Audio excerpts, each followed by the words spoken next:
All right. Hello, everyone. Welcome to Omega Male. Tonight's show, we're talking about vulnerability. But before we start, I just wanted to give us our little rules and our rundown of it. So it's about 90 minutes. We're going to be ending around 8:30 Pacific Standard Time or 11:30 Eastern Standard Time. If you haven't already and you'd like to put your username and your Instagram login below, as you see right here on my screen, that would be great. You are being recorded because this is going on Facebook Live for anyone who'd like to talk about this or see it later on. And we plan to meet in Kumu space after. So if we have a discussion and you have some questions after, or the topic is still very intriguing, then we will be down there and we will be logging that down there for after the show as well. Everyone is welcomed here. And before we start, I wanted to introduce our guide and our host of this show, Dan Mackenzie. He is a podcast host, writer, and personal counselor whose work is rooted in anthroposophy and nonviolent communication. He's known in the Los Angeles area for stimulating vital conversations at social gatherings and at clubs where he performs his singer and songwriter talents. He was also Emmy nominated. His podcast is known as Omega Male, just like this show. So if you want to check that out later on this week or anytime he uploads that, and he's currently writing a book with the same title as that. So yeah, let's get started, and I'm handing it off to Dan. Thank you so much, Taylor. That was a very generous and thorough introduction. Yeah, the podcast is coming up pretty soon in the next couple of weeks. I've had some holdups there, but I've had several episodes in the works, so that's exciting. And thank you all the WeDeepen people for continuing to host this little show, if that's what we want to call it. It's been really fun. Thank you, attendees, for attending. And I think it's pretty obvious the level to which I'm willing to personally be vulnerable tonight, just by showing up with this new and sort of, let's face it, kind of a premature mustache. I can't think of a more vulnerable position that a man can be in than to sort of invite the kind of ridicule and rejection that this situation invites. So here I am walking the walk for vulnerability. But I know you'll be kind, because we actually have, for nothing else, rules. Yes, there they are. We have rules governing that sort of behavior. That was a great segue. Thank you, Taylor. Yeah, so the rules are pretty self-explanatory. Be cool just is meant to indicate, try not to interrupt people or talk over them. Try to be mindful of how long you're speaking for. We'll try not to gong you, just sort of keep it under a minute or two. And be kind, also pretty obvious. You know, we welcome passionate self-expression, even if you're contradicting someone else's opinion, but let's stop, short of insulting people and their opinions and their mustaches. Be bold. Sorry, I'll stop mentioning that now. I'm a little self-conscious. Be bold. In general, we try to encourage people, even those of us who are shyer, even people who don't consider themselves shy. It can be sort of intimidating to share, even in a forum like this. We're all sitting in our cozy rooms, and yet it's public. But particularly tonight with this topic of vulnerability, I mean, what better opportunity is there to kind of nudge yourself across the threshold and share something that you might feel vulnerable to do, and you'll be welcomed warmly, I assure you, at least insofar as that's in my control. So yes, thank you. We're doing great timing with the on and off stuff here. I'm technically impressed with our team. So yeah, in a nutshell, the Omega Male, impetus or theory or goal is that we're collectively envisioning the healthiest possible evolutionary ideal for men. And yes, tonight's topic is vulnerability. I just want to start in by simply acknowledging that even pre-COVID, pre-crazy man in the White House, pre-race riots and white supremacy and pandemic world going to hell in a handbag, it was already pretty challenging to be a human being, right? It's a challenging, confusing, and that goes for men and women and children and everyone in between. And it's because basically, I can trim my mustache however I want to, and we can choose our clothes and make our beds in the morning, and we have our job titles reminding us who we are and what we do. But on the inside, we are all these kind of tangled, jumbled messes of different disparate influences and voices, and they're all vying for the control of our minds. We have this ancestral familial crap that gets handed down to us through generations of inheritance, and we have cultural programming that we inherit, and we have childhood trauma and our astrological disposition and our individual temperament and our sort of biological animal impulses and our sort of dark, murky subconscious and all of this stuff. We have this sort of thing called an ego that's basically just trying to hold it together and make some sort of presentable self that we can navigate through the world with. And somewhere buried underneath all of that is basically our true self, the human spirit, the I am. And it's just longing to come up for air or for light, just long enough to connect with the world and with other true spirits. And what makes it more complicated is we've got 8 billion other egos swirling around that we're bumping into. They're trying to do the same damn thing.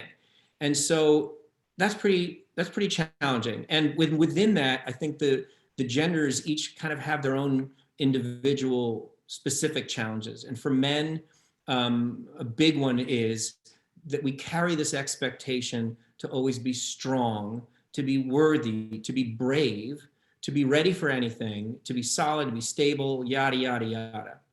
And I don't want to, go too deeply into why that is. But let's just say it doesn't take like a history professor to figure out. If you look into the past of human beings, and especially the further back you go, that these expectations have a lot to do with what our traditional roles in society were, right? So we started out as men were hunters. We had to hunt and kill the food for the family. We had to physically protect the cave, or the tribe or the home or whatever. We had to then go to war and make war with other tribes. And so men, historically were originally hunter, killer, protector, warriors. And obviously we have evolved quite a bit since then. This is an ongoing subject in Omega Male. And yet we carry this sort of artifact, these artifacts from this programming as men. And I've taken to calling it caveman residue, right? So we have this caveman residue in our programming. And how does that affect us in terms of the prospect of vulnerability? Well, vulnerability is sort of like a kind of a hot button for that programming, because if you think about what vulnerability means in sort of military terms, it literally means susceptibility to attack or damage. And I looked up, I took 2 years of Latin, but I couldn't remember this, but the Latin roots actually mean woundable. So for men, this is directly in contradiction. It's counterintuitive to our entire sort of basic programming, this concept of being vulnerable. And I think that's really been a detriment for men, clearly. And it's not just a conceptual thing, but it begins with the concept of it. And so I think that it's possible, and this is one of my main missions tonight, to sort of penetrate into a deeper meaning of what this really is, vulnerability. And we can sort of rebrand it in a way for men, not in a disingenuous way, but based on a truer understanding, and in a way that's not just palatable, but sort of inspiring to men. Men should want to be vulnerable, right? And so for me, that a crucial point that it all hinges on is what I see to be an intrinsic difference between literal vulnerability and what we mean by personal vulnerability in relationship.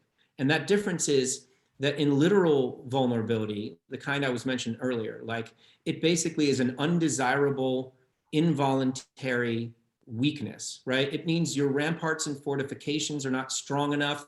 The guard in the tower fell asleep. Your army is not big enough, or your biceps, or you're like the boxer who can't protect his head. Nobody wants that. It's a weakness, it's a shortcoming, it's undesirable, and it's involuntary.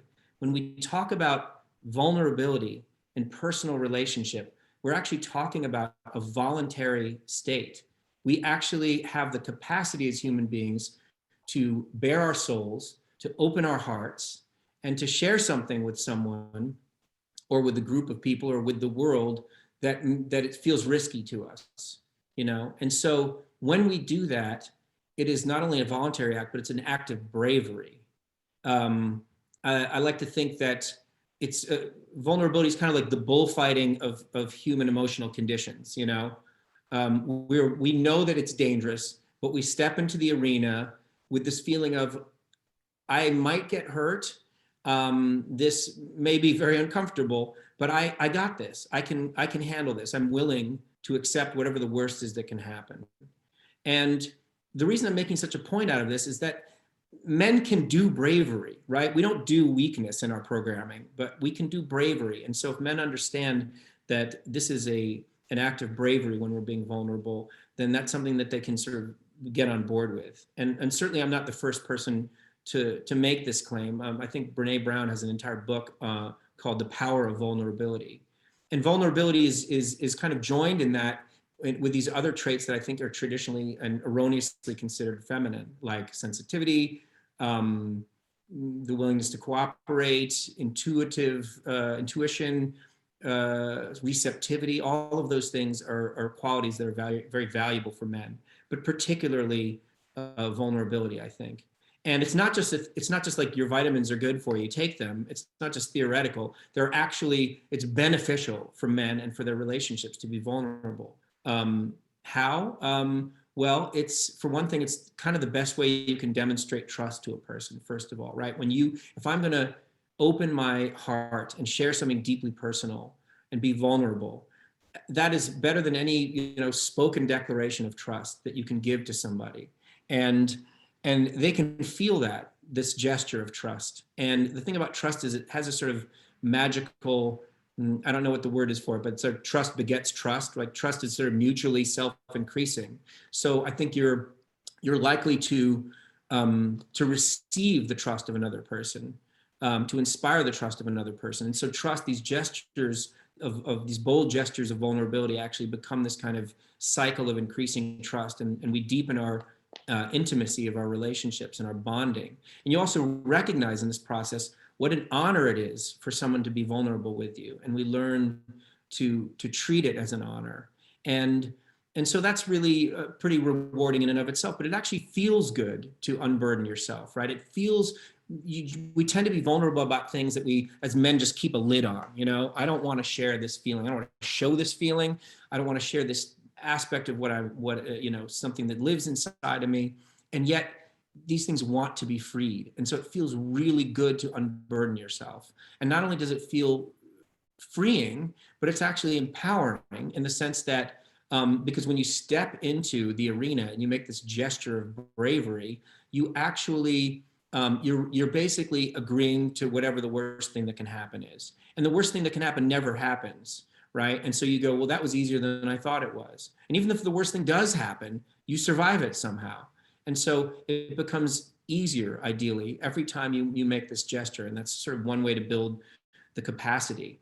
And yet, men still are so deeply programmed to avoid vulnerability that, like, I think this has to do with this sort of primal fear that men have. It's based on the sort of, I talked about this in a previous episode, but this sort of dominance hierarchy that men exist in, which I don't think it has to last forever, but certainly exists.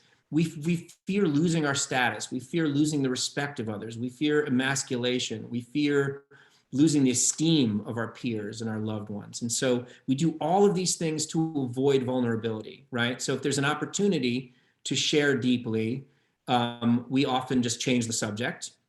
We will clam up. That's a classic one. Anyone who ever read Men Are From Mars, right? We retreat to our caves. We might turn the thing into an argument. Men can do arguments, right? We're good at that. We're built to argue, and we're okay with anger as an emotion and frustration. And a big one for men in each other's company is actually just we make jokes. So if there's a sensitive topic arises, an opportunity to be vulnerable, very often we just sort of move into humor. And that's not a bad thing. I mean, I enjoy that with my friends from time to time, sort of like jocular wink and a nudge. But I've found personally that on those occasions when I'm willing to be vulnerable and kind of like open up the can of worms, men generally meet me in that space because we all have this sort of longing to be vulnerable and to unburden ourselves in that way, but we don't have the social agreement to do it. We don't have the training to do it. So that's something that I'd like to talk about. For some men, this fear of vulnerability gets so toxic, and I know 2 or 3 men I could name. Of course, I'm not going to name anybody, but I know a couple of guys And it's sad because these are sensitive men and they're very powerful men, but men who become habitual liars in their sort of toxic avoidance of vulnerability. And these are guys who in their professional lives on the daily deal with confrontation and conflict, but somehow in their personal relationships, for the life of them, they just cannot, they've never learned to step into the potential of disappointing someone or being judged for a personal choice or a thought or a feeling.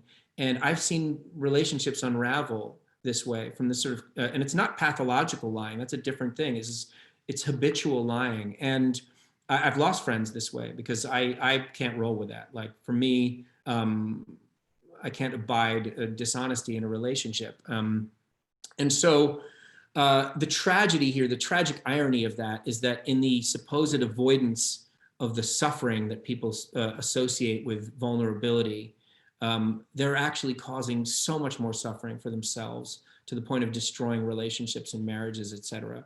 And that's a heavy thing. And for the rest of us, it's not, I mean, you don't have to get to this toxic point of just blowing up your whole life over a lack of vulnerability, but just in a less dramatic way, the kind of withholding of vulnerability, the withholding of deep sharing can kind of cause an emotional backlog in just anybody, any man particularly. And so, because if you're not fully expressed, there's a part of you that doesn't feel fully understood or fully accepted. And the longing for that acceptance doesn't get met. And so this can cause feelings of isolation, of depression, and of just social distance from people. And I think we have an opportunity to overcome those things if we learn to be vulnerable. And I'll finish up by saying, just as I mentioned in the beginning, these are all things that pertain to men and that challenge men in general, right?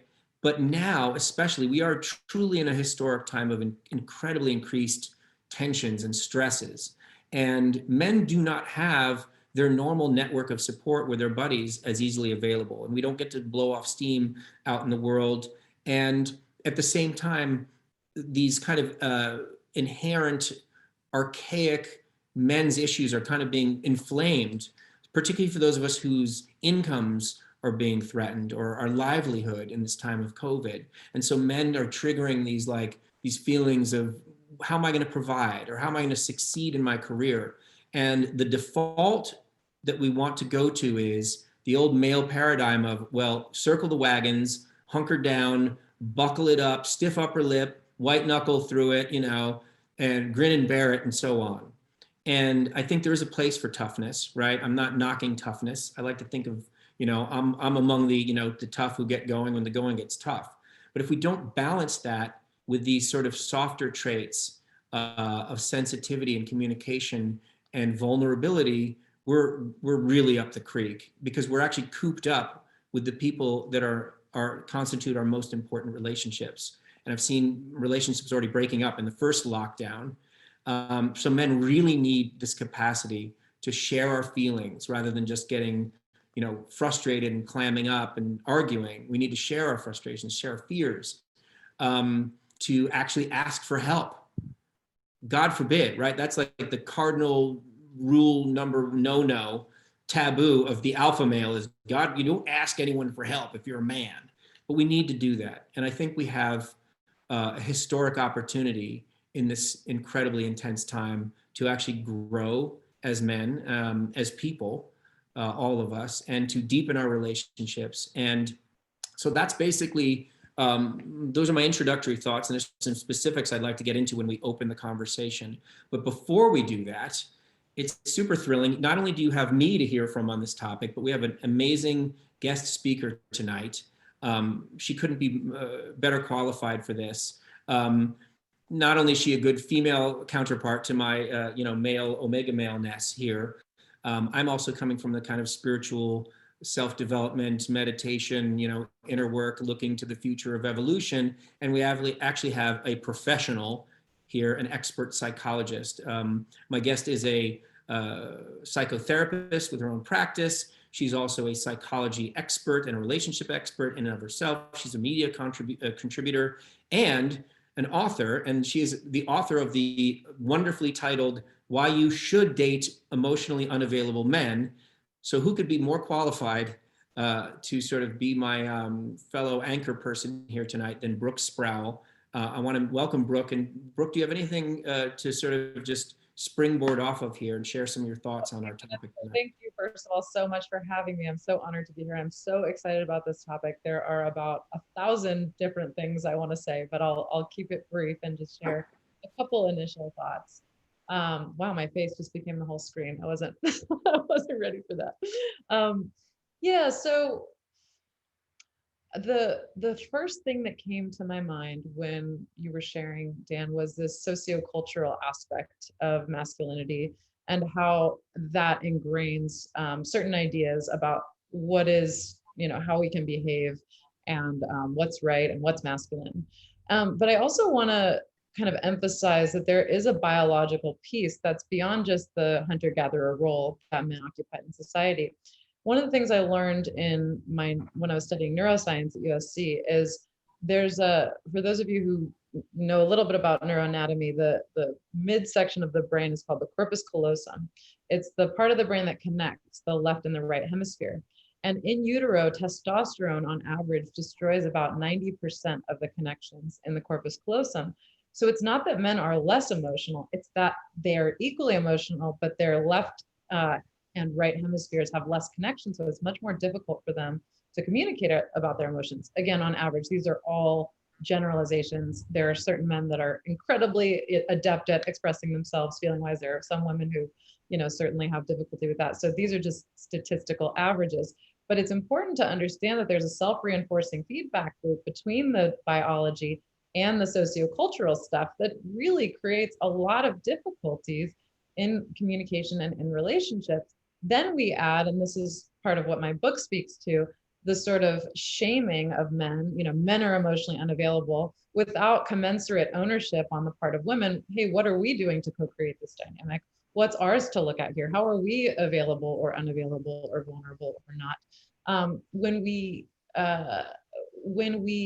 kind of engage in all of that together, it feels like to me a way to dismiss and trivialize the difficulty of being a man. I've said this for a long time, and that's why I was so excited you invited me today, Dan, was I've been saying this for years. We talk about how hard it is to be a woman, but we don't talk about all of the difficult cultural messages that make it really difficult for men to exist in the world. And so that was just kind of one thing that came to mind, but there were so many deep kind of general existential truths about relationships and kind of the spiritual journey and all that stuff and what you said. So yeah, I just wanted to that was my kind of first thought without getting into all the millions of rabbit. I love it. Well, let's leave all those millions of other things open to get into for the next whatever we have hour. That's great. I love that you share that. It's such a mind-blowing thing, to think that testosterone destroys the connection of the I'm just letting that sink in, that we men have a great excuse now that our emotions are less accessible to us, And for me, this actually brings up two things. One, and this is an ongoing theme in Omega Male, to what degree are we as human beings, is it part of our evolution to gradually sort of free ourselves from the biological constraints and sort of dictates, right? And to what degree do we have the power to overcome those things? And you really spoke to that by saying, look, some men have an easier time overcoming those. And so I guess women probably have parallel challenges in their biology as well that would be interesting to explore. But the other thing that came up was, Brooke, in our first Omega Male session a couple of months ago, this woman, and I was trying to figure out who it was because I really wanted her to join tonight. She would have been a perfect participant, because that was the topic. There was more about masculinity and femininity and these notions that we associate certain traits with either one. And she very eloquently said, I wrote this down because it was such a good quote, and then I'll explain the context. But she said, I want a man who is emotionally fluent, and then when he comes to me and expresses his emotions, I think he's a big pussy. And it was a funny thing to say. And also, but she was speaking to her own, knowing herself and having a conflict with like, why am I not able to accommodate and receive this thing that I'm asking for? And so it sort of speaks to what you were mentioning, Brooke, about like, what is women's role in this, and sort of facilitating, rather than shaming men, facilitating this process. Because there's a little bit of a have your cake and eat it too that I perceive sometimes among women, where like, you know, they want men to be the bad boy sometimes, you know, because that's sexy. I mean, these are huge generalizations. Please. I Let's talk about all of this stuff in my book. I have so much to say. Do you want to jump in? Great. I yeah. haven't read it yet. These, so I came to this on my own too. But you know, so it's like there's a little bit of that. And so, what, you know, does that sort of bring up anything for you? You've written about it? What do you? Let's go down that rabbit hole a little. When I think about this sort of like nice guy phenomenon that you're talking about, this idea of like, why don't I like nice guys? Why do I always go for bad boys? I think what happens is the quote bad boy has what he has going for them is a veneer of independence. It's actually probably avoidant attachment. But it looks a lot like healthy independence. Like, I have my own life, I have my own interests. I don't need you to feel okay. I'm passionate, I'm interested in all these different things, and you are not my life raft. Right. And the quote nice guy, by contrast, is not probably, when we're turned off by that, is not probably an individuated human being who has done his own emotional work and is emotionally present in a way that doesn't feel engulfing.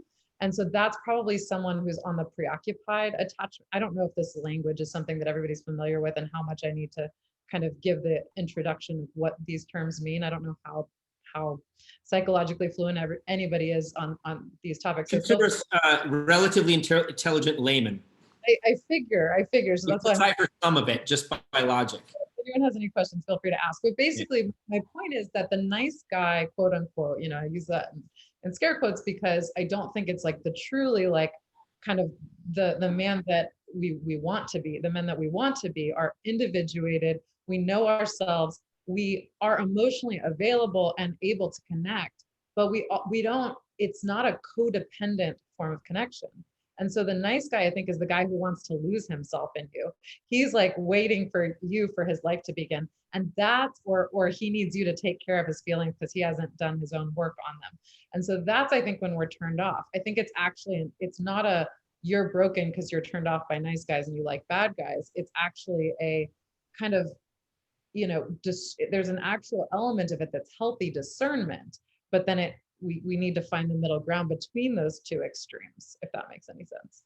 Yeah, that totally does. I think this sort of speaks to something I've been mentioning all along. You're basically saying these two archetypes of the bad boy and the nice guy are both kind of polarized negatives in a way, right? The bad guy, you know, is actually avoidant of attachment, and the nice guy is sort of doesn't have a center, and he wants to be validated in the relationship. So as in so many things, the healthy balance is in between.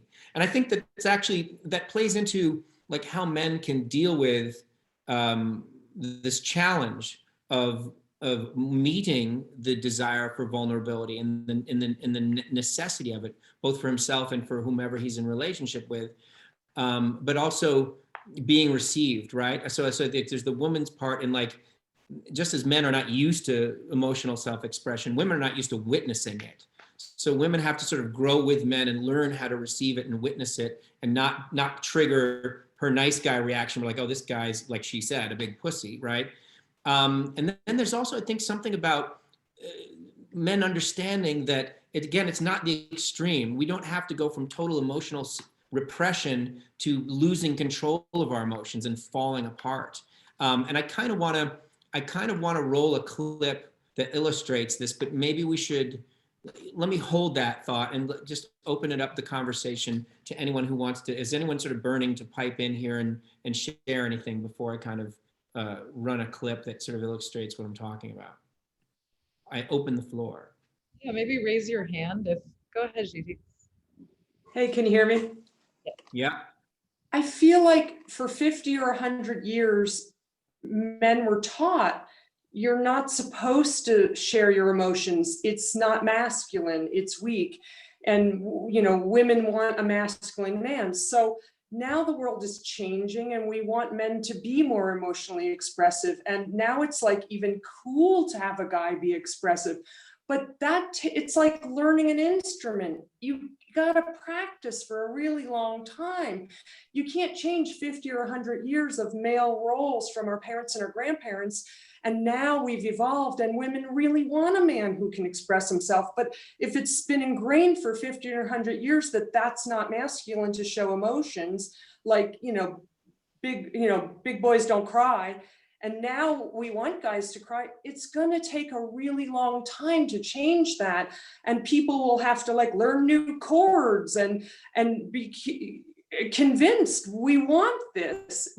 But that won't happen immediately. It might take 50 or 100 years. So I have great compassion for men, because how hard would it be to have to break everything that all generations before you were taught and now be told we want the opposite? So I have great compassion, and I think it is changing. And I think it's beautiful how fast it's changing and how strong some men are to be able to be so willing to cry. I mean, this was not okay 50 years ago. So Amen.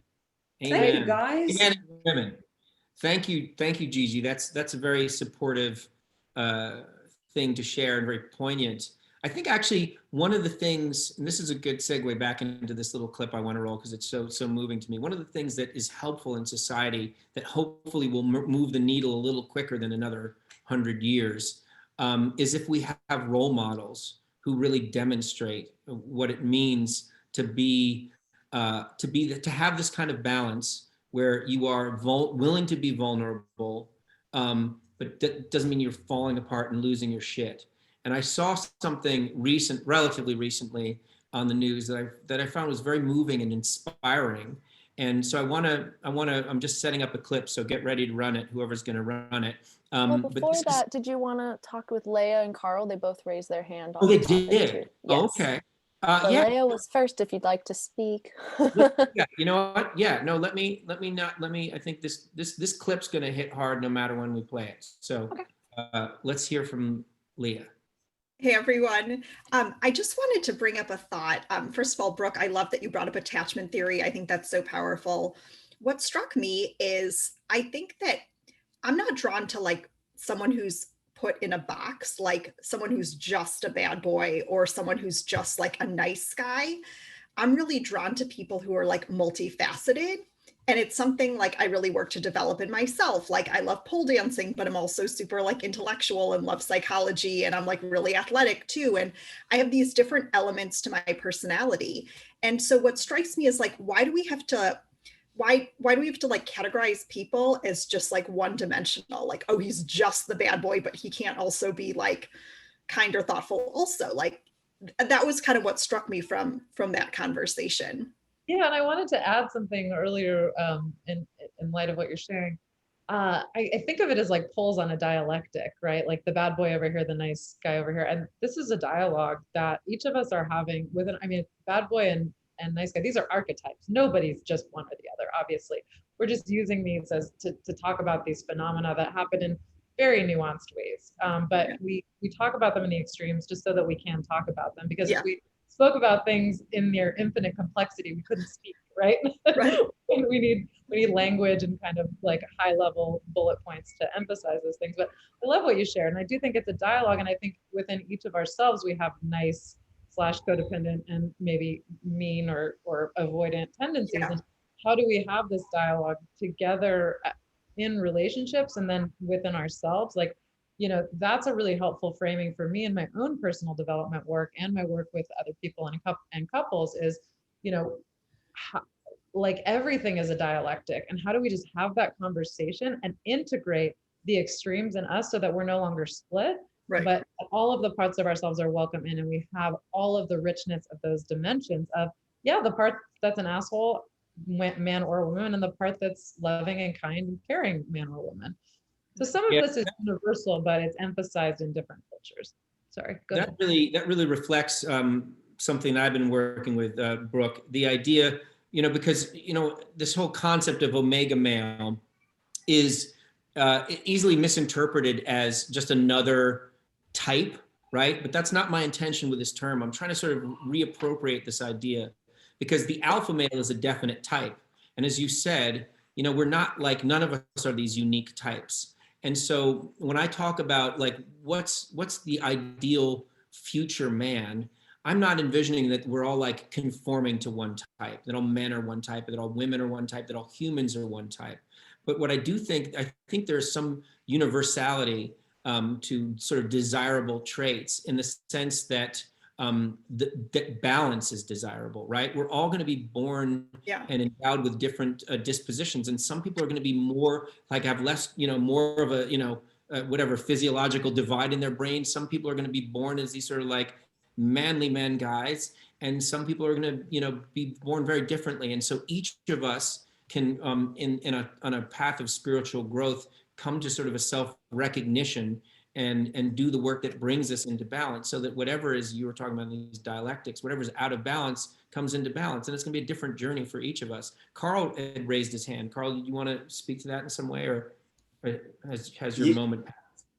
Yeah, so actually speaking a little bit to the last thing that was mentioned before that, and something which you, Dan, and Brooke touched on around, you know, getting together to allow men, you know, it's been going on for 100 years, 50 years, where men have not been allowed to be vulnerable. So how can we change that? And I see two big obstacles. So, you know, I love this topic. I think vulnerability is really important to help men, get out of isolation, to help men not view each other constantly as competition, and just to release a huge burden which we have from bottling all of this up, which so many men take out on substances and a lot of different things. And I see two obstacles that we all kind of really need to work together with. One is with our fellow men, and one is with our fellow women.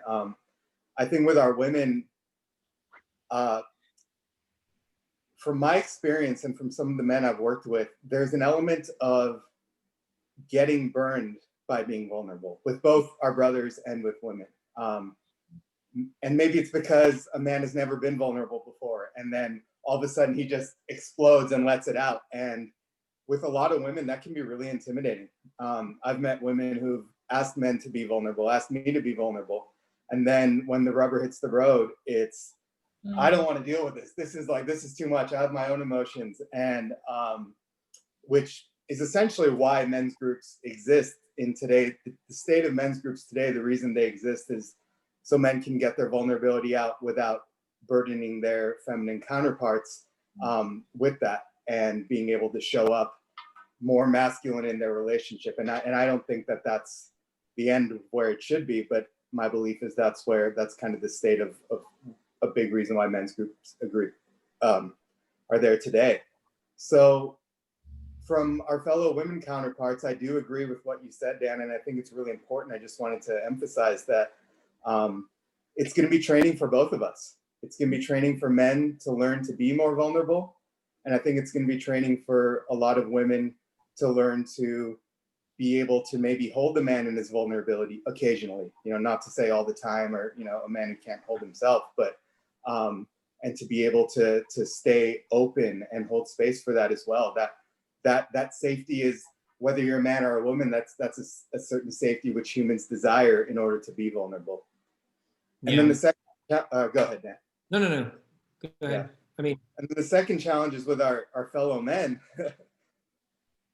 That vulnerability can sometimes create an exposure, which many men of the bad boy, of the old school mentality, look for that exposure and find it as a way to attack, because we're still so competitive. We still view each other, men, as competition, as someone we need to be better than, as someone we need to, you know, as a survival instinct, kind of one up. And as I brought vulnerability into business situations and brought it into even with like conscious entrepreneurs, I've definitely seen people take advantage of you exposing yourself. So we need to, as men, really commit to being vulnerable and not taking advantage of someone's vulnerability, but holding your brother in it and elevating each other rather than this competitive mindset which we've had for decades. 100%. And I think it leadership in that regard really helps. And I mean leadership, not in terms of like, I'm at the head of the tribe with a spear leading us into battle. But again, I'm stepping into the arena among my friends of sharing vulnerably. And because if somebody who's respected in a group, especially, begins to do that, it can shift the tone of the entire group. You can shift the tone of a community. I do want to roll this clip now, because this sort of illustrates a lot of what we're talking about, where a man, here we go, don't hit play yet, but this is a man who's a public figure and kind of a badass. And he, in this moment, is overwhelmed with emotion, and he's not overwhelmed to this point of falling apart and losing his shit pathetically, but he's allowing it to happen. He has kind of an inner mastery of allowing his tears to flow and yet delivering his message, and it's hugely powerful. And I think it's a great example for men everywhere. So let's just watch this. Let me know if you can hear it. Can't hear it. No, let me. Can you pause for a sec? Yep. Till we get that going. There we go. The audio is definitely important. Mm-hmm. Well, it's easier to be a parent this morning. It's easier to be a dad. It's easier to tell your kids character matters. It matters. Telling the truth matters. Being a good person matters. And it's easier for a whole lot of people. If you're Muslim in this country, you don't have to worry if the president doesn't want you here. If you're an immigrant, you don't have to worry if the president's going to be happier to have babies snatched away or send dreamers back for no reason. This is vindication for a lot of people who have really suffered. You know, I can't breathe. You know, that wasn't just George Floyd. That was a lot of people that felt that they couldn't breathe. Every day you're waking up and you're getting these tweets and you just don't know, and you're going to the store and people who have been afraid to show their racism are getting nastier and nastier to you, and you're worried about your kids and you're worried about your sister. Yeah, I think that's good. And can she just go to... I mean, it goes on and it's worth watching, but you get my feeling from that, right? I mean, how many people watch that? How many young men watch that and shifted their perspective about what was going on here? You know, you played the clip like that 50 years ago and this man would have been ridiculed. And, you know, this guy doesn't belong on TV. What kind of commentator is that? You know, and I'm just watching it, you know? Made me cry. Yeah, it's beautiful. Oh. And so that is one way in which men can be, can help entire communities of men, but not everyone's, you know, a leader like that. It's just a beautiful gift when people do that. And there's a thing that I wanted to introduce, which is that we're all talking about relational work in a way. You know, we're talking about, Carl mentioned about how men are in a toxic way with each other in groups, taking advantage of vulnerability, and how men can be healthy. I think that's worth exploring a little bit more. And how we are in relationship, whether it's with women or whoever we're in relationship with, being vulnerable. And I'd be curious to hear more about that. But there's one element I don't want to get away, which is what kind of work inner work can men do? This is just a big component for what I do. What I would call the sort of meditative element. And for me, that means that, of course, we have sort of situational learning that happens. You know, here's an opportunity to be vulnerable. Am I going to step into it? Yes, great. Here's an opportunity where somebody's taking advantage, some guy is taking advantage of someone else's vulnerability. Can I step into that and call them out? But the work we can do in a meditative path is also profound.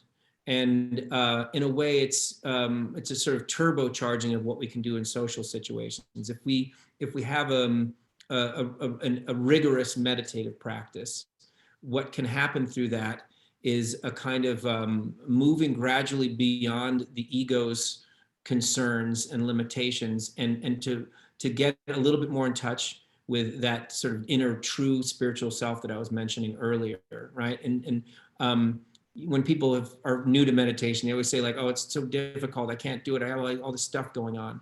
But as those voices quiet, meditation is a way to transcend the ego. And the ego is this amplifier of all the fears and the concerns that make us be afraid of vulnerability in the first place. And the deeper we go into our own trauma and our own inner anxieties and fears and all of the ego stuff, and we learn to dismantle it through inner work, then we actually are better prepared in a social situation. So we're not just relying on situational learning.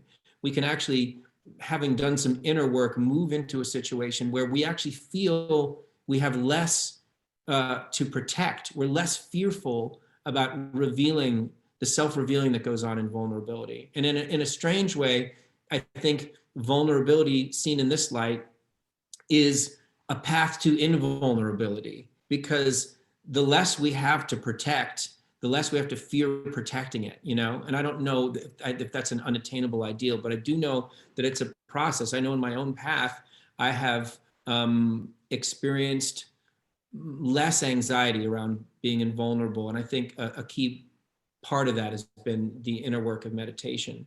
Anyone want to chime in? Where are we at in the group? I'd really love to jump in with something. First of all, Carl, thanks for sharing your experience. I have a lot of thoughts in terms of what you shared, but I think one of the main things that came to mind was that I'm putting my therapist hat on here and going, we're having this conversation about vulnerability, and we're not actually really creating space for vulnerability. And or so far, not that we're not, but like I just kind of want to make it explicit and say, instead of just talking about intellectually, here's what we can do and here are the issues, great, like we can all read books and articles and have those conversations. But what I think might be powerful if other people are interested is like, let's talk about what we're all struggling with. And especially since this is really about men, maybe creating a space for men to share, like, what are you struggling with right now? Like, let's be with that and let's process that together in real time and see what comes up. Like if women are having reactions, if other men are having reactions, let's process that together instead of just talking about being vulnerable. There's something a little weird about like, oh, let's talk about vulnerability. But like, so I see Carl nodding. I don't know if I can't see everybody. It goes like back and forth between full screen and gallery view for me. So is there anyone that would like to share about what you're struggling with in a group that, you know, hopefully is safe and supportive for you to start doing, you know, to start sharing?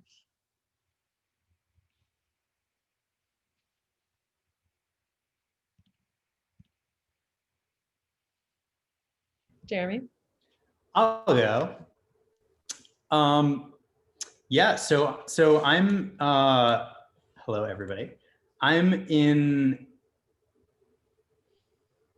having a very vulnerable discussion ongoing with my father, from whom I've essentially been estranged for 8 or 10 years, depending on how you count. And that's a very new development. And that required really getting open and honest and being vulnerable with myself and making space for him. And you know, I mean, the father-son dynamic is so complicated and adds so many more layers of depth than just, you know, men's relationships and men and women's relationships and any other iteration. But in terms of where we're at and what we're doing in our lives to be vulnerable and to act vulnerable, that's where I'm at, and that's something that I'm deeply present in the work of doing, and so yeah, and I mean I could talk about that for a long time, but I wanted to at least share that is an experience that I'm having right now. Thanks so much for sharing. Yeah, Thank you, Jeremy. The father-son dynamic is like, it's the perfect representation of the timeline of evolution around this stuff, right? So for so many of us, our fathers haven't been exposed to the ideas, the idea of self-help. And I thank you, Brooke, for sort of like inviting an enactment of what we're talking about. I do think it's valuable to talk about it conceptually, but it is also deeply valuable to experience it. So let's keep that door open for the rest of the conversation and not just let it be a Cerebral. one-off. But for me, I've had a lot of my growth has been dealing with my two father figures. I had my biological father and a stepfather, and these were two very different men.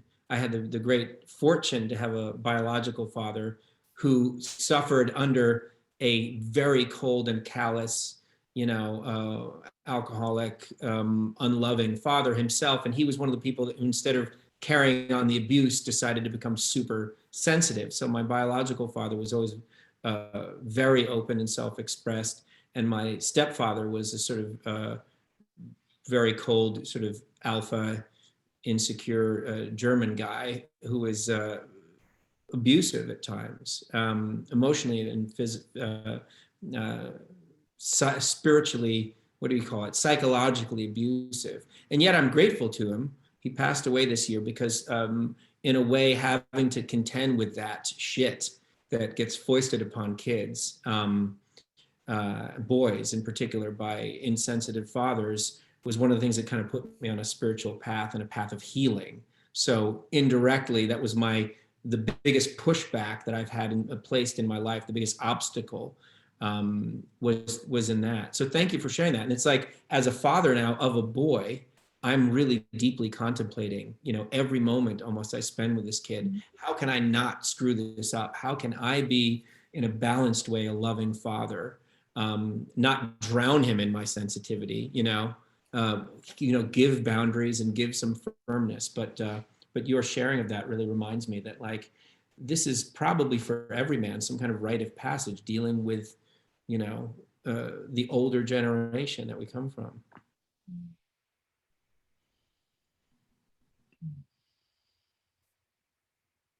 Yeah, did any other men want to share about anything you're going through right now? I'll share something.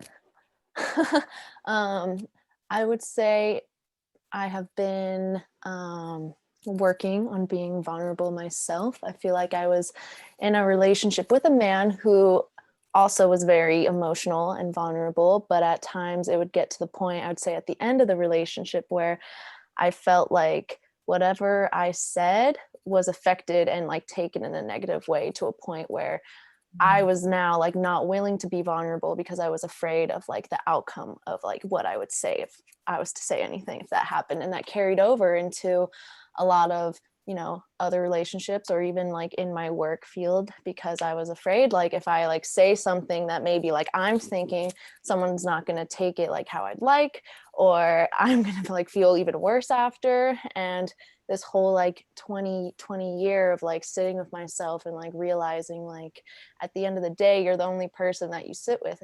And if the people that you're going to talk to and like open up to aren't going to respect you in that way, then you shouldn't even be around them. And so I've been working very willingly to myself to be open and to like create those boundaries and make that space for me. And I've actually felt so much better acknowledging that and speaking my truth to anyone who I may have something to share with.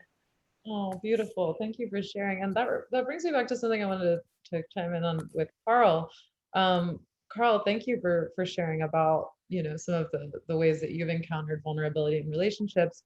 One of the things that came up for me was that there's so much trauma work there, for us when we finally allow ourselves to be vulnerable, and then we're met with that worst case scenario, and it confirms all of your fears. Like, oh yeah, that's why I don't open up. That's why I'm not vulnerable, because when I do, that thing happens. I get rejected. I get, I get left. I get whatever it is. I get attacked. I get told I'm wrong or stupid or this or that. So that's the way that trauma and abuse works. It's like our parents, and I won't speak too specifically to my family just because this is live in public and I just want to honor their confidentiality. But I'll say that my parents are lovely, really wonderful, supportive people. And at the same time, there were ways in which, in very, very subtle ways, there was a lot of power dynamics in relationships. And there were a lot of ways that things were suppressed and denied. And I don't think it was conscious or intentional. But that is what creates the fertile ground, Carl, for someone like you or someone like me in those situations where we're conditioned in these ways to already feel that way. Then we put ourselves out there, we try to tell ourselves a new story, and then we're shot back down into that old narrative. And so when you were sharing, I just thought, gosh, the lesson there though isn't, oh, I'm wrong, I need to go back in my shell. The lesson is, this person isn't like someone I want to be with. Like I need to, leave those people. And that requires sometimes being alone and being terrified. And I've gone through times in my life where I was so alone because I had left, some relationships with people who weren't able to meet me in my vulnerability. And it was a very painful time because most of my life I've had great friendships. That's one of the biggest sources of meaning in my life. And I had to be alone for a long time. But what in doing that, creating those emotional muscles and going through that aloneness and that fear and that terror, and then developing a more rich relationship with myself, now I have the most amazing, incredible friends in the world. And I have such supportive people who are helping me with my trauma, where I'm like projecting on them all the time, like, you're mad at me. And they're like, I'm not actually, you're fine. So I guess I just wanted to share my experience, Carl, because it sounds like, maybe there's some resonance there, and maybe a reframing of the way to think about those experiences, not as reinforcing the old narrative, but actually changing the paradigm and thinking about those relationships differently. Do you have any thoughts on that, Carl, since I'm speaking to you specifically? Yeah, no, that resonates a lot. And in terms of kind of the specific example I was alluding to for myself, that's kind of a conclusion I came to around, yeah, you kind of have to find the right people to be able to tap into that space too. And, if you're practicing deep vulnerability with someone who can't necessarily handle that, then the results will come as is. So attracting kind of, your vibe is your tribe thing, attracting people who can respect that, who can support that, who can hold that. And then reciprocation, I think, is really, really a way to go. Of course, there can be isolation, right? That's where like tribalism can come into play. And, there is the larger world out there as well that you have to work with. So that's the only challenge I guess I still see there is, but that I guess just requires really good boundary setting. Yeah, that's really powerful. I also think that there's this dance between, and I see you raising your hand, Vivek, so I'm going to bring you in a second. I just want to address something that these guys have just sort of brought up. There's this dance that we have to do to make sure that we don't get polarized and kind of vilifying the people that can't hang with our vulnerability, or vilifying the bullies or the guys, the toxic men who take advantage of our vulnerability. Because ultimately, those people usually have suffered something that leads them to be that way. They haven't had the benefit of the personal growth or the opportunities or whatever we've had that's brought us to this point of self-realization and of understanding vulnerability and its importance. They are enacting their damage in some way. And, we live in such polarizing times with just us versus them. And so on the one hand, we do have, as both of you stated, Carl and Brooke, we have to make these decisions. And sometimes it's like, you can't be in my life. Like you're not whatever vibe you're carrying, I'm better off alone, even scared and alone, like Brooke said, or, working some stuff out. So we do have to make these stark cutoffs sometimes. And sometimes we have to just keep someone at an arm's distance. We have to understand that they're only capable, even though we can still be friends with them, they're only capable of a certain level of, and maybe gradually we can sort of help bring them along. But I think it's important to sort of cultivate and really activate this compassion within ourselves. I remember there have been a few things, and I had bullying experiences when I was a kid. even later in school, there was this one guy that I always encountered, and he was just always very demeaning and insulting and kind of arrogant and condescending. And much later, I learned about him that he had been adopted at a pretty old age. He had a very unloving home life, and there was like a lot of baggage and suffering that this poor guy brought into by the time I met him, and I was just thinking, this guy's an asshole. I don't want to be near this guy, So, at the end of the day, we're going to arrive at the end of our lives having encountered all these different people, and some of them are going to be that tribe that's our vibe, and the new people that Brooke is surrounded with, and let's hopefully all keep attracting wonderfully supportive people.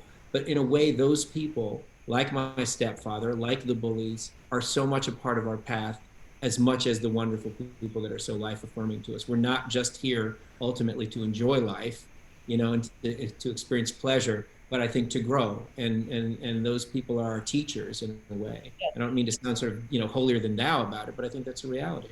No, I think you're exactly right. And I want to hear what Vivek has to say. I just wanted to say one thing. The way that I've been able to frame it's been very helpful for me in a non-otherizing, like they're bad, I'm good. I'm vulnerable, they're not, is like, we just have different values. They don't value the same things. Their values aren't bad, my values aren't right. We just have different values and temperaments and things that work for us in the world. And it's not right or wrong. It's just not compatible with what helps in service of my growth and healing. It's only taking me back to my wounds. And if people, yes, so all of that. Vivek, did you want to share? Vivek. Yeah. Hi guys. My name is pronounced Vivek, by the way. Sorry. Say that. No, it's all good. I wasn't talking to anyone specifically. I just like to say that, one, to tell people how to pronounce my name, and the other is it rhymes with cake, and there's never a bad time to remind people of cake. So you're welcome, guys. Wow. So I just wanted to share my thoughts on, this is such a wonderful discussion and forum. So I just wanted to like depersonalize this from men and women to more the masculine and feminine a little. They make a little more sense to me, and I just wanted to offer this possibility. So Brene Brown talks about vulnerability as something that involves risk and trust and emotional exposure. Now, when we talk about emotional exposure, emotion comes from the Latin word emovere, which literally means disturbance. It means agitation.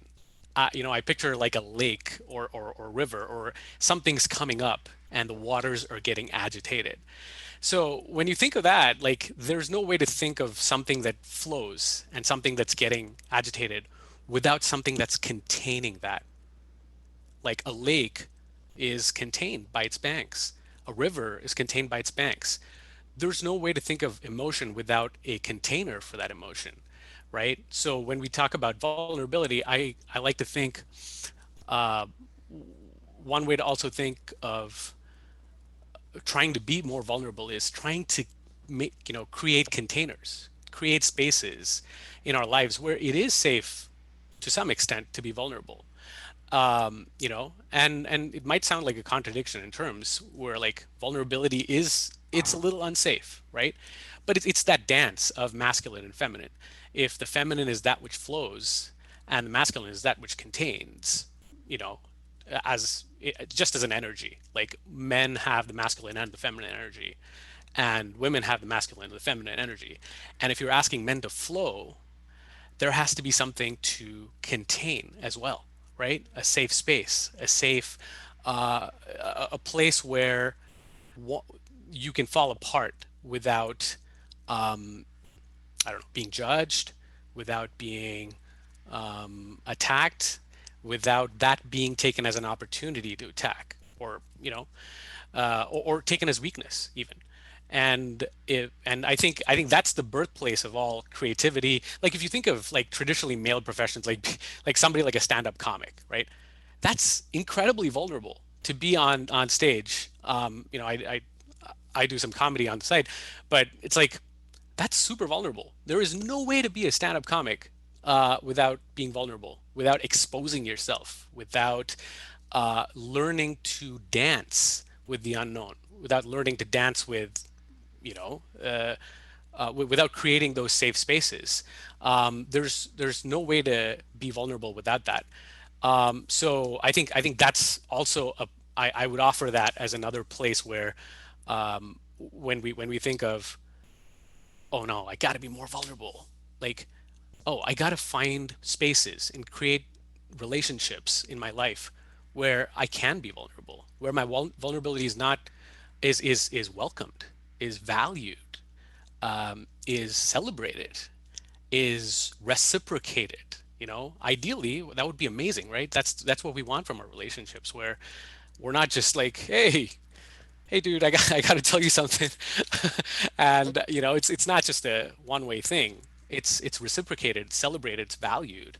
um Yeah, thanks. yeah. That's very powerful, Vivek. I'm never going to get that wrong again, I hope. I'm going to think of cake when I think of your name. Yeah, the container where maybe it's where you can fall apart. Maybe it's where we can flow without falling apart because there's a container. But I'm always sort of intrigued by the assignation, if that's the word, of the masculine and feminine to different things, right? Brooke and I, we've talked about Jordan Peterson and his, the the female being chaos and the male being order, and people have these associations, and especially when it's at least accompanied by that we all have them, men and women and everyone in between, encompassed. It's a little bit more of a fair playing ground to talk about those elements. And I'm actually interested in how that plays out back in the sort of literal world of the bad boy, nice guy. How does this reflect on the dynamics that we've inherited in terms of what men are supposed to do in a relationship and what women are supposed to do, right? I mean, we're clearly, it's not the 50s anymore where men are supposed to bring home the bacon and women are supposed to, meet them at the door with the bacon cooked and, give them their slippers. But we do have, like, in relationships in the dating world, there's always the issue of, like, should the man be paying for the meal, And I've met so many women along the way that really have different dispositions about a simple thing like that. I don't want to trivialize it, but, like, this expectation that the man is going to play a particular role. How do these things need to evolve in all of their complexity in relationship between men and women? And do they need to evolve? Brooke, is there something intrinsically biological difference between men and women that's always going to be reflected in our sort of gender dynamics, or is this something that we can gradually evolve beyond? And it's sort of like it meets in a question like that. Who's gonna cover the bill? Is this a valid conversation? And more deeply in conversation, can women receive a man's, as Vivek said, falling apart? I don't know if it has to be falling apart, but if a man's flowing, what are the ways in that we all need to let go of antiquated aspects of relation like that, if that makes any sense? I was to say on all of this. First of all, Vivek, thank you. That was so poetic, beautifully said, and I kind of wanted to hear other people's just like responses to that. But a couple things that came up from what you said, Vivek, was this idea of creating the container, and I was thinking about that in terms of stages of development.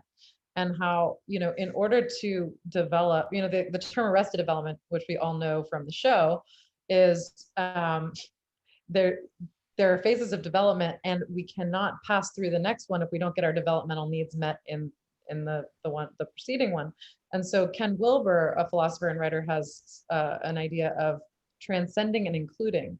So when I was thinking about this bigger conversation about all of these topics, it's like, there's the trauma piece, there's the attachment piece, there's this like bad boy piece, there's we're vulnerable, they're not piece that we were talking about. But all of them, when we think about developing, we need to get our developmental needs met in one phase so we can go to the next one. And then if we've really done that properly, we don't disown the last one and say, oh, I'm not that. We say, I'm part of this whole. So we transcend and we include the previous part of the self. And so that's what, you reminded me of, Vivek, when you were sharing about the container. And And I was thinking of therapy as a container, and really having that safe space where you get to be all the parts of yourself and integrate the dark stuff, the stuff that hasn't been accepted, and heal that dyadically in relationship before you can then go on to kind of what Dan and Carl shared is, then you internalize that and you become your own container, right? Where the other person, the more robust your work, your integration work is, the less somebody else can threaten you.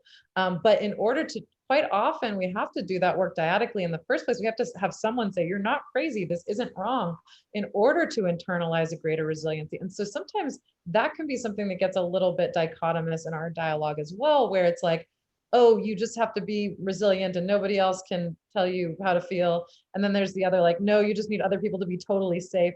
And that's a dialectic too. That's two extreme ways to think about it that are really not helpful framings. We really need to think about that in a more complicated way and in relationship to how that works developmentally. And then in response to what you just asked, Dan, I mean, there's a lot to say, but I guess just what comes up about paying the bill is just like flexibility. It's like, do I have preferences about these things? Certainly. If somebody shares, does one or the other, is it going to alienate me? No. So when people are very rigid about, like, I remember one time my friend was like, he didn't walk me to my car, it's over. That's a kind of man who blah, blah. And I'm not friends with this person anymore.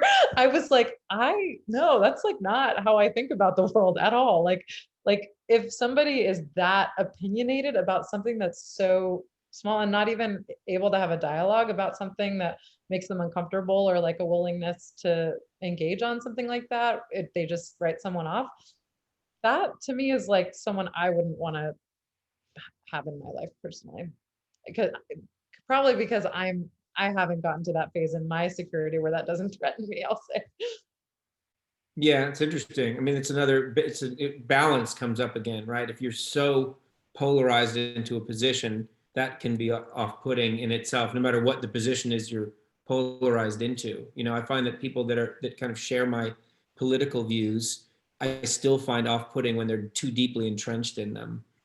It just means that there's some part of your identity that's being caught up in a position, and so I feel you there. And yet I still think that that these conversations are worth having around those issues, even that seem like trivial ones, because they reflect deeper things. And people write books about this stuff, as you know. I wish I could think of the person, maybe Leah knows of this book. Someone wrote a book, I think it was a female author, writing about the sort of value of men occupying these sort of like traditionally, meeting the leadership and the dominance role, and how it was kind of like, it felt very overgeneralized, and it spoke to sort of the opposite of what Leah, what we were sharing before, when you said, it's weird to me, much as Brooke says, like, if you're so deeply entrenched in a position, it's also weird to me if you're like one particular type of person. Like, where's your human complexity? But these are things that people are really wrestling with, because sometimes these little things represent bigger expectations. But I'd like to sort of, invite anyone who hasn't spoken yet, particularly women. Christina, is there anybody who feels like sharing something that maybe hasn't been addressed, that we haven't brought up, some aspect of vulnerability or relationship, women and men? Or if you want to dig deeper into what you said, Christina's on. What do we have? Yeah, I'll share for a moment. And I apologize if it's a little loud. I'm actually in DC and there's a group of people kind of close by, so hopefully you guys can all hear me. When you brought up the topic of men paying, and the flow of that and I grew up in a household where my father liked paying. That's one of the things. When I go with my dad, he wants to put out his credit card. And so I actually adopted that sort of on my own, that when I go out with my friends, I actually want to be the one to pay. And then I went through, the startup journey of building a company. And I felt as though I then, for a period of time, because of this circumstantial situation, I wanted to be in a relationship with a man that can pay. If I didn't, because I was pretty much through a period of time sleeping on couches. However, in a previous relationship, there was a point where I was the breadwinner and we would go out and I'd actually give him money so he would pay the whole night, but like no one knew that I actually gave him money in his pocket to pay. But then now in a later point in life, as I was, you know, like in this entrepreneur journey and solo single human being, I was like, if I'm going to be in a relationship, they've got to pay for dinner, because that's the only way I can date. So I think in a lot of times of when it comes to, I guess I bring that up because of in these conversations around the nuance of them and how circumstantial some things are and some things feeling that may be, you know, if I was, you know, had you know, felt established in my career, then I don't care if I don't care if you pay or I pay, because that doesn't bring up any threat for me. But like when I've been broke and I have no money in my account and you don't pay, then I'm going to be like, I want a man who pays. So it's these relational bonds that are bringing like, what is it that you're seeking? And I think the vulnerability then becomes into and last thing I remember, I was dating somebody a few years ago that I was really interested in. And I had shared with him that I can't wait to be a mother. And he said to me, you don't tell all men that.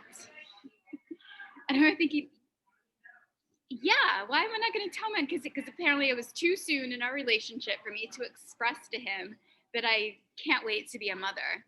And so when I had noticed, for me, even that particular thing was something that I would withhold on date. Don't tell me you want to be a mother yet. Don't tell me you want to be a mother yet. And so of giving each other the permissions to really be ourselves in the moment, and to know, I guess there's always that opportunity to go deeper of like, oh, well, why do you want a man to pay? Oh, because I'm broke as fuck and I can't afford anything. So I need a man to pay. And those are that's I think when you get into the nuances of situational things, that's just what I want to throw into the mix.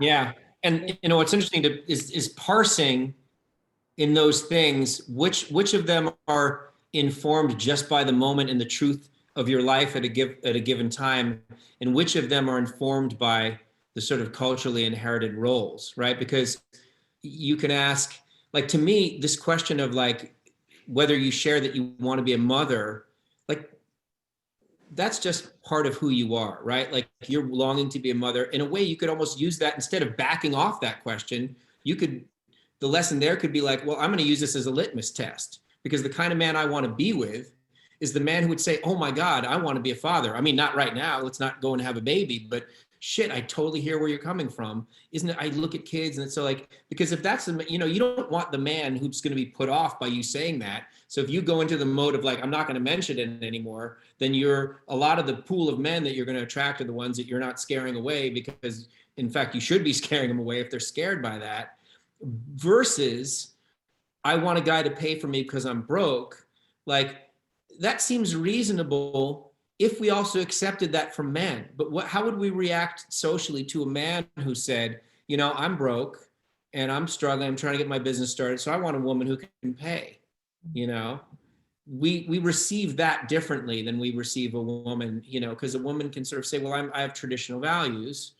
And really, when you're being honest with yourself, which you are, you're saying, well, yeah, because I'm broke, because maybe if I was rich, I wouldn't feel this way. But men don't have that option, right? Unless they're to be viewed in a certain way. And I'm not sort of crying for men, because men have a lot of other social advantages. But it's I think important to kind of parse that a little bit. What is really just, you know, neutrally authentic to your point in life? You happen to be a person who wants a child, versus where are you leaning on some, you know, antiquated social trope because you need money, because it doesn't work equally for men. Brooke, looks like you have something to say. Oh yeah, I was just thinking, sorry, I'm getting a little feedback on my audio. I hope you guys can. I was just thinking that all of these rules, and there are rules for men and there's rules for women, you know, and women, maybe it's, oh, don't be that desperate woman who wants a child, like, or for men, it's don't be the word that Dan used earlier, which I won't say, you know, like it's don't be weak, don't be, you know, the P word, don't be whatever. There's all these rules, play it cool, don't be too needy, you know, and that's all just people giving advice through the lens of their own defenses and not through the lens of their courage and resiliency and how they've faced and overcome and grown. They're saying, here's what's protected me, stay in your shell with me. And so a lot of these conversations about like to pay or not to pay, to do this or not, they're ways that we're expressing our vulnerability ultimately. And we're saying we're using these things as a proxy to protect ourselves and a proxy to have the deeper conversations. And so I think if we can get beneath the surface of like the paying thing and like, oh, this is actually about feeling really vulnerable financially. And like, let's talk about how if we're going to be in a partnership, how do we deal with that together? Maybe sometimes your work's going to be good, mine's not, vice versa. How are we going to deal with that collectively? How are we going to talk about that? I want to be a mother and that scares you. Well, then either A, we're not right for each other, or B, like, how do we have a conversation about that? Like that really, like if it were me, I'd be like, that really bothers me, or that really hurts me, or that really, or I'd probably be more defensive. I'd be like, I don't want to talk to you if you feel that way. Like I'm just telling you who I am and you're putting me into a box, or you're feeling scared. Like, what's up with that? You know, like, but if it is the right person, you can have those conversations with them and get to the deeper thing. I think the thing that's off-putting for me about some of the hot button ones, it's like, it can become an excuse for not having the actual conversation about what we're afraid of and like what's triggered in us. And so that would be my invitation as we have this conversation, like what's beneath it. And I think, Christina, you did a beautiful job of, sharing like, oh, here's what was really behind all of that for me. It wasn't so much about a rule. It was more about where I was at in my own life. Yeah, thanks, Brooke. That's strong. It's like then you free the conversation from the preconceived notions and into who am I as a person, who are you as a person, and where are we meeting as a couple of human beings, and not as and I see Carl has a raised hand, but I also it looked like somebody else wanted to say something, Jeremy, and he hadn't shared as much. So let's go to Jeremy because we got to wrap it up pretty soon. Jeremy, what do you got? One of the things which I feel like we're not discussing is how to communicate our vulnerability. And I think that's such a core piece of this topic, because it's one thing to know how you feel, to know what your boundaries are. It's one thing to act like be vulnerable, but also if you can't communicate that or make space for somebody else to communicate their vulnerabilities, then it's all in vain. Then I mean, there's self-recognition, certainly, but then there's even self-talk. And so, how do you communicate with yourself about your vulnerabilities? And how do you communicate with other people about your vulnerabilities and their vulnerabilities? And I think that's I think people are afraid to do that, or I don't know what it is that causes people to hesitate.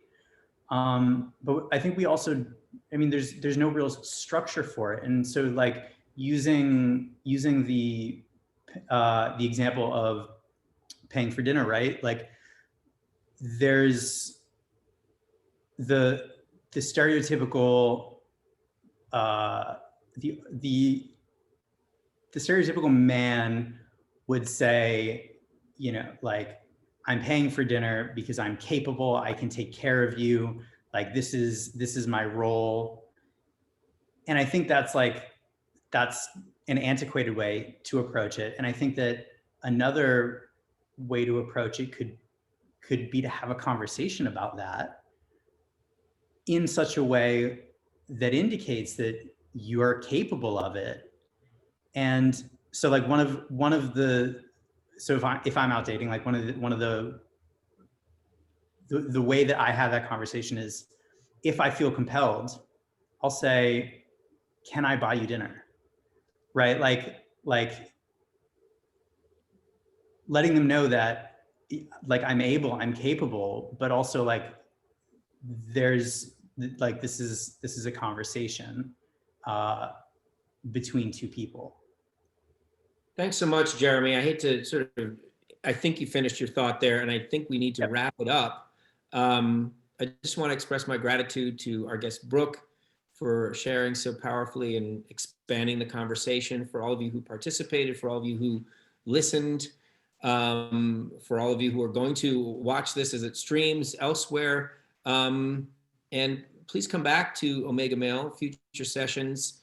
Christina, you want to sort of bring this home with talking about WeDeepen or Taylor. I know that there's sort of an outro that happens at this point. I just want to say thank you all for participating and for helping me kind of bring some context to my own ideas around this. Yeah, thank you. Thank you, Dan, and thank you everyone for joining, and Brooke. And I know, Dan, our next Omega Male is planned for 2021. You guys, we're hitting 2021. And it'll be Wednesday the 13th.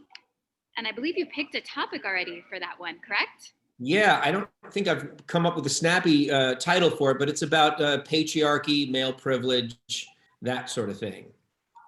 Controversial, I think, for some people, and I think it's interesting to talk about.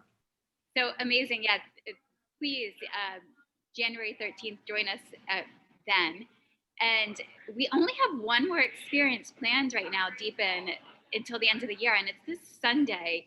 It's, if you're in Los Angeles, it's at 10 a.m. So you can wake up with us on Sunday, or 1 p.m. when you're on Eastern Standard Time.